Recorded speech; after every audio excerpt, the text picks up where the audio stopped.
Hello everybody. Today's topic for this video is how to avoid student visa refusals.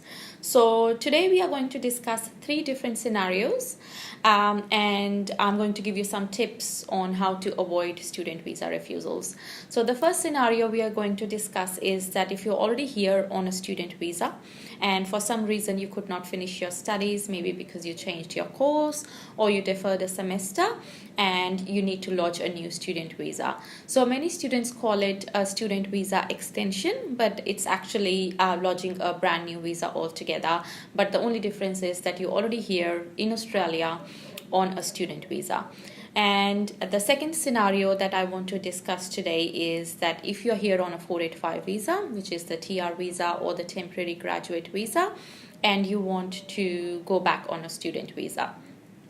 And the third scenario I will be discussing today is that you came here on a tourist visa to meet your brother, sister, or family, and then you changed your mind and you want to stay in Australia to study and you want to apply for a student visa here in Australia. So these are the three different scenarios that I will be discussing today and letting you know how to avoid student visa refusals. Now for all these three scenarios you have to meet the GTE criteria, which is the genuine temporary entrant criteria, and for this you will write a statement of purpose. You just have to make sure that you mention all the factors that they are looking for in your statement of purpose.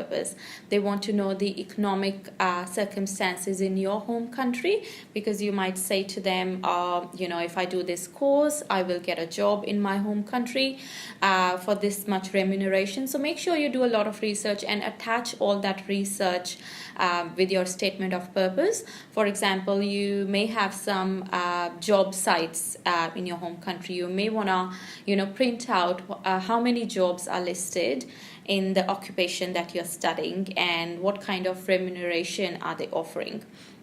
And also when you are extending your student visa, you have to make sure that you are progressing in your studies. So if you keep doing a lot of diplomas and they don't see a progression in your studies, that could be another reason that they could refuse your visa. The other scenario that I have been looking at a lot is with the student visa refusals. They are refusing on the basis that you haven't been to your home country. Say in last 5 years you've been here, you haven't visited your home country. So they may say that you don't have any personal ties with your home country because of that reason. So make sure that you address that, because they are going to pick that up when they are assessing your genuineness to study in Australia. So you might not have visited your country because you were working here in your field of study, or you were taking some extra English classes. It could be any reason that you have not visited your country. So make sure that you do address it when you're writing your statement of purpose. Also, with many students, they let their migration agents write the statement of purpose. Maybe make sure that you actually read the statement of purpose before it is submitted with your application.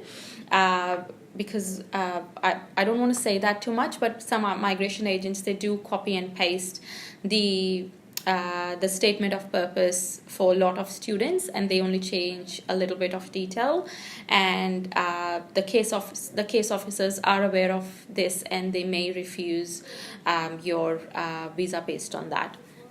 So there are a lot of things that you have to mention in your statement of purpose, especially if you're extending your student visa. The other thing they look at is your immigration history. So if you've had any visa refusals or cancelled before, they actually do look at that as well before they give you a decision on your student visa application.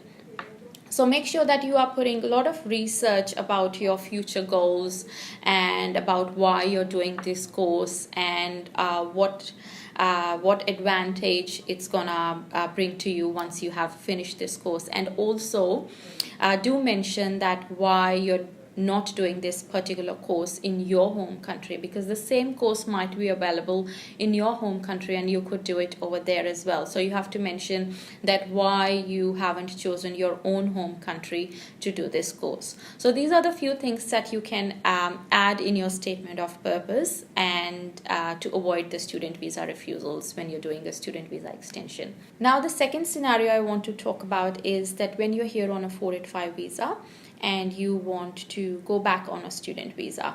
It could be because you're waiting for an invitation, you have lodged your expression of interest, or could be any reason because you want to gain some extra skills before you return to your country. So in this scenario, I would say that don't wait till the very end of the 485 visa to enroll into a college or a uni. So make sure that, maybe 3 or 4 months before your 485 visa finishes, you should enroll into a course, because that will boost up your GTE, which is the genuine temporary entrant. So they can see that, you did not wait for your visa to finish till you to get the student visa. And you're not doing that just to extend your stay, but you were genuinely interested to study and you actually enrolled way before your student visa finished. And the second thing that you can do to boost up your GTE is, for example, if you've done bachelor's before, you were on your 485 visa, make sure you maintain the same AQF level or go up the AQF level. So if you've done bachelor's, you may want to do a graduate certificate or a graduate diploma, which is the same AQF level. Or of course, you can go to master's, which is a higher AQF level. Or if you're planning to do a diploma, just make sure that your statement of purpose is very, very good, because especially if you've done bachelor's before and you're going to do a diploma, you're going down the AQF level. And as I said, that they do want you to progress in your studies and not go down a level. In that scenario, make sure that your diploma is the one which is like really, really specialized, because there are a lot of courses which are not available in a higher AQF level. They are only available in diploma level. For example, you might have done a bachelor's in marketing, but you never had the social media aspect covered in that bachelor's. And so you thought, okay, I'm just going to do diploma in maybe social media because that was not covered. And that social media course is actually not available in a bachelor's or a graduate diploma level. It's only available at a diploma level. So your statement of purpose should explain why you're actually choosing this diploma and not going up the AQF level. So these are the few things that you can actually address when you're writing your statement of purpose, especially if you're going from a 485 visa to a student visa. And the third scenario that I want to discuss today is if you have come here on a tourist visa and you do not have the no further stay condition, and you came here and then you changed your mind and you want to go on a student visa. So I know like a lot of migration agents overseas, they tell them that it's very easy to get the student visa once you go there on a tourist visa.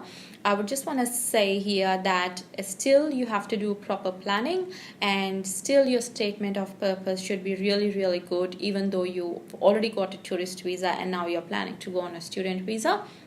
You still have to do some proper research and planning before you lodge your student visa. Now, to avoid student visa refusal in this scenario, make sure that you do a lot of research on what course you want to do, what college or university you want to join. Maybe go to colleges and universities, get the details from them, get them to email you all the information so that you've actually got a record that you have done that research.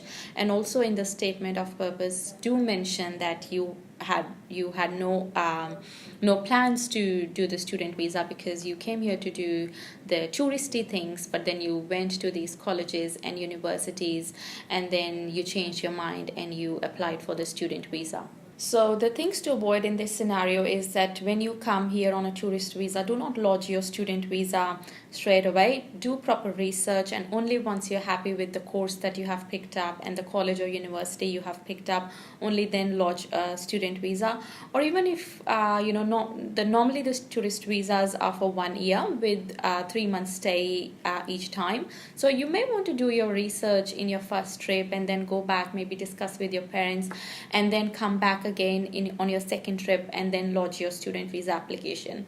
So again, make sure that your genuine temporary entrant criteria is met when you are lodging your student visa application, even though you've already got the tourist visa application. So many students, they think because they've already met the GTE criteria in the tourist visa application, they don't have to meet that again.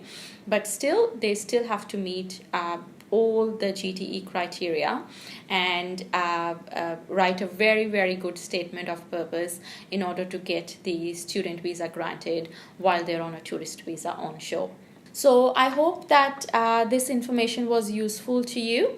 And if you do need any more information, please feel free to get in touch with us.